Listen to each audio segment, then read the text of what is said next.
Brother, I am Susan and I am a Bible student, and my question is, in your lecture you said Obboleessa, maqaan kiyya Suuzaan jedhama. Barattuu macaafa qulqulluuti. Haasawaa kee keessatti waa'ee du'a nabiyyii dubbatteerta. Muusaa fi Muhammad du'a baramaa ta'e du'an jette. Quraan irraa akka hubadheetti Muhammad summii haadha warraa isaa takka irraa isaaf kennameen du'e. Inni yoo nabiyyii dhugaa ta'e akkamitti summii isaaf kenname san beekuu dhabe? must be able to discern that he's been given that poison. Sister said that obboleettiin Nabi Muhammad sallallahu alaihi wasallam du'a baramaa du'ee jechuu kiyyanaaf himte. Garuu akka isin jettutti Quraanni haadha warraa isaanii keessaa isin takka summii isaanii kennuu isii dubbachuu niin beekaa jette. Obbali Quraana kunooti. Aayalee Quraana keessaa isumaatii warraa isaanii summii isaaniif kennitee jirti juu akka naaf baastu sirraa barbaada. Quraana keessatti bakka takkatti illee dubbiin haati warra isaanii takka summii isaanii kennitee jirtu juu hin jiru. Aayaan akkasiin jiru. Tarii madda waan kanarraa argatte sirriitti ilaali. Namni sitti himee jiraates ragaa isaa akkasii dhiyeessu gaafadhu. Obbali yoo hubatteef awwaan dubbadhuundaaf lakkoofsa wanti sun irratti argamu ni hima. Boqonnaa kana lakkoofsa kana boqonnaa kana lakkoofsa kana boqonnaa kana lakkoofsa kana. Veedaa keessa waa'ee Nabi Muhammad sallallahu alaihi wasallam himuus akkasuma lakkoofsa kenne. Kitaabban Hinduu kitaabban kiristaanaa irraallee lakkoofsa kenna. Awwanti lakkoofsa isinii kennuuf akka isin galtanii manatti waan san mirkaneeffattaniif. Yoon dogongoraa jira jettanii amantan dhayxanii mirkaneeffachuu dandeessu. Mee dubbii amma dubbatte kanaaf ragaan kee maali? Quraana keessa suuraaliin jiran 114 keessaa bakkuma barbaadderraa bakka dubbii kanarratti argite akka naa himtu si gaafadha. Quraana keessa wanti akkas jiru hin jiru. Obbali namni wayii karaan ta'an si ofuuf jira. Deebisaa si kanneen jeebdadha. Maayikii kanarraa gaafii fuuna. My name is Vinay Kumar. I am an artist. I am a painter. And I want to ask one question. That in your website you give two reasons. Maqaan kiyya Vinay Kumar naan jedhan. An artisti. Ogeessa fakkiiti. Gaafii tokko gaafachuu fedha. Website kan kee irratti Muhammad Qur'aan macaaf irraa yookaan ammoo kitaaban dur jiran irraa hin gargalchinees jedhuuf sabab lam dhiyeessitee jirta. Sabab kennit keessaa tokko bar Nabi Muhammad sunitti macaafi afaan Arabaatti hiikam tokkolleen hin jiru ka jedhudha. Garuu Sahih al-Bukhari mujallad jaaffaa kitaab 60ffaa hadiis 478 irratti wangeelii afaan Arabaatti nam waraqaa jedhamuun hiikameef jedhamee ibsameera. Qabxiin lammeessoo ammoo Muhammad nan baratee miti. Kanaafuu kitaabota akka macaaf qulqulluu dubbisuu hin danda'u jetti. An garuu deebisa kan kee kan hin qoofne. Sababii isaa Nabi Muhammadiif kitaabota biraarraa seenaa ergifachuudhaaf dirqamatti nam baratta'uun isarraa hin eeggamu. Seenaa dhageeffatee fudhachuu qofattu isarraa eeggama. Eegi seenaawwan kanneen dhaga'een boodatti seenaa sanniin sirreessee barreessee akka waan rabbi irraa wayyiin itti buufamee godhee ummataaf dhiyeesse. Then he wrote the theological pre-assumptions and then tried to pass them off as revelation from God. the brother asked a very good question. He goes to the website, so I'm happy. Obboleessi gaafii baay'ee gaarii gaafate. Weebsaayitii keenya dhaqee dubbisee jira. Akkas gochuu keetiif hedduu natti tola. Inshaallah gara dhugaan ni dhufta. Akkana fakkaatutti ati hordofa amantii kiristaanaati. Maqaan kee Vinay Kumar jedhama kiristaan. Obboleessi sababaa lama kennitee jira. Lama miti ani hedduun kenne. Ati sanneen keessaa lama filatte. Homaa rakkoon hin jiru sii deebisa. Sababni isaa ati akkaataa galuumsaa hin dubbisne. Sababaan jiru kanneen lamaan qofa miti. Sababaalee hedduu an kanne keessaa kanneen isaan lamaan. Sababaan tokkicha an kanneen Nabi Muhammad sallallahu alaihi wasallam ummiyyiidha kan jiru. Rabbi Quraana keessatti suuraa Al-Ankabut suuraa 29ffaa ayya 48 irratti akkana jedha.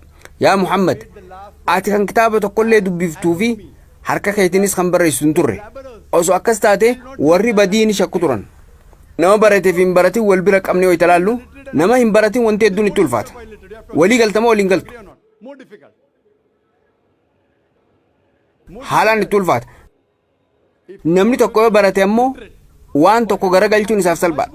Ni dubbisas ni dhagayas. Namni hin baratin garuu dhaggeeffachuu qofa danda'a. Kanaafuu nama hin baratiniif waa garagalchuun haalaan ulfaataadha. Walii galtaa? Ayyan walii galta. Maasha Allah. Qabxiin kun kanneen tarreeffaman hedduu keessaa tokko. Kun sababaa tokko qofa. Isaan hedduu keessaa kun isa tokko. Kanneen hafan itti uffatanii argaman.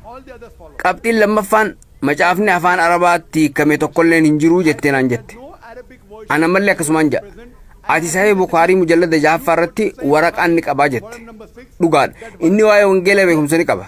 Garuu bakka takkatti illee inni hiikee jira kan jiru hin jiru. Obboleessa dubbii kana si harkatti hin falma. Brother, I challenge you. I challenge you. According to Christian sources, the first time the Bible was written was in the 10th century. That means the Christian scholars don't know their homework. akka maddeen kiristaanaa jaanitti macaafni yeroo duraatiif jaarraa kurnaffaa keessatti afaan arabaatiin barreeffame. Kana jechuun hayyoonni kiristaanaa uummata san hin beekan jechuudha. Macaafni afaan arabaa yeroo duraatiif kan barreeffame eega Nabi Muhammad sallallahu alaihi wasallam gara akhiraa godaananii waggaa dheeraa booda. Ayyan waraqaan warra banii Israa'el waan ta'eef waa'ee macaafaa hubannoo ni qaba. Afaan arabaatis ni beeka. Tarii yaadannoo xixiqqoo barreeffatee jira ta'a. Garuu macaafa guutuu ni qabne. Sahih Bukaariin bakka takkatti illee waraqaan macaafa qulqulluu guutuu hiikee jiraan jenne. Qabxii tanarratti si morma.